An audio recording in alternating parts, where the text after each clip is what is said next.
there are some places where time stands still. The Château of Cheverny has belonged to the Hergé family for 6 centuries. The estate is still occupied by their descendants. The Marquis de Vibray, his wife, and their children. It's 11 o'clock. To keep Cheverny alive, the owners have opened this jewel of French heritage to the public. More than 300,000 people visit it each year, drawn to its history, and a host of cleverly organized activities, such as feeding time at the hunting hound kennels.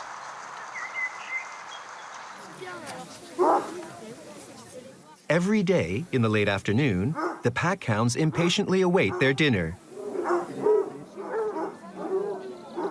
They've been licking their jowls for nearly half an hour to the appetizing smells of 40 kilos of poultry and dry food. And at 5 on the dot,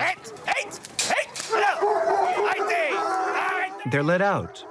But before the feast, their handlers like to test their obedience. Stop! Stop! Stop! Stop! Now stop that! Stop! Stop! Go back! Go back! Go back!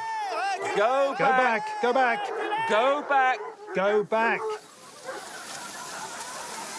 It's a fierce race. Every hound wants its share. 400 grams per dog. Fontainebleau, move it! Chambord, easy. The pack handler makes sure each dog gets its fair share. The pack must be totally submissive. They must respect, like, but also fear the handler as the dominant person. So you need to be very forceful, but fair.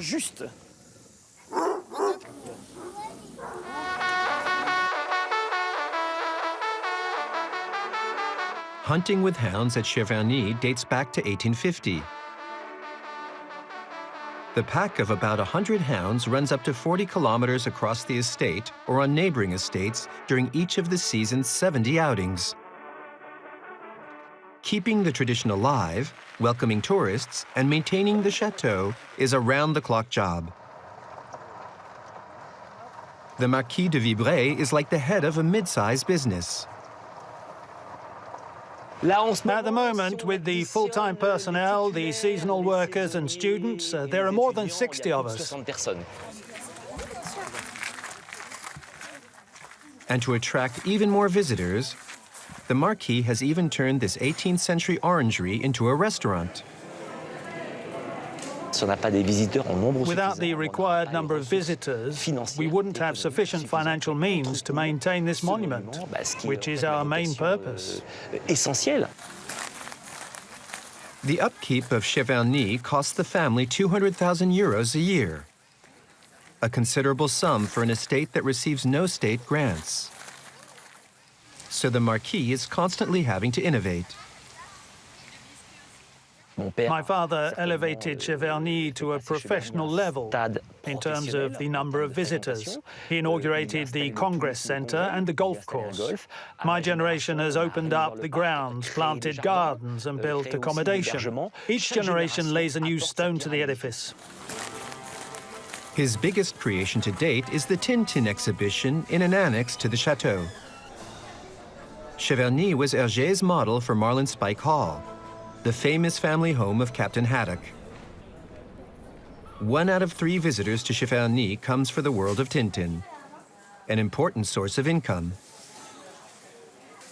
The sale of Tintin merchandise accounts for 30% of the store's turnover, so that's very important. With the entrance tickets, Tintin brings in more than 600,000 euros a year for the owners. Visitors also come to Cheverny to discover the plush surroundings in which the aristocratic family has lived for centuries. Some of the rooms display the family's more personal belongings. This is the bridal chamber with the Marquise de Vibray's wedding dress. The current Marquise was married in 1994.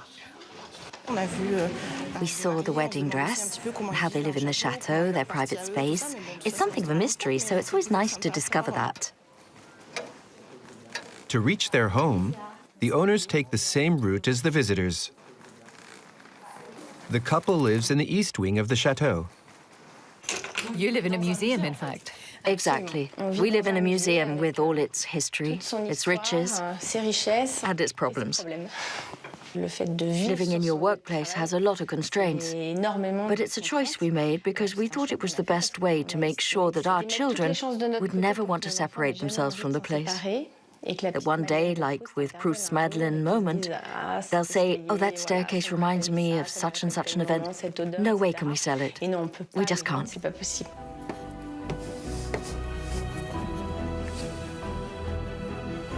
Over time, Cheverny has become a prosperous family business with an annual turnover of around 4 million euros.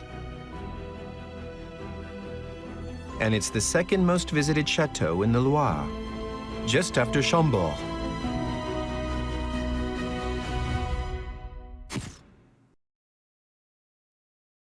Taxes, one of the two certain things in life along with death. And when it comes to taxation, the French have a bad reputation. Well, the stereotype is true. The French do pay a lot of tax. When you compare the amount of tax compared to the size of the economy, France almost always comes out on top. So what are the main taxes that individuals pay in France, and how do they feel about this heavy tax burden? Join us as we comb through the complex and confusing issue of French tax. French Connections Plus, presented by Jeannie Godula and Florence Villeneuve.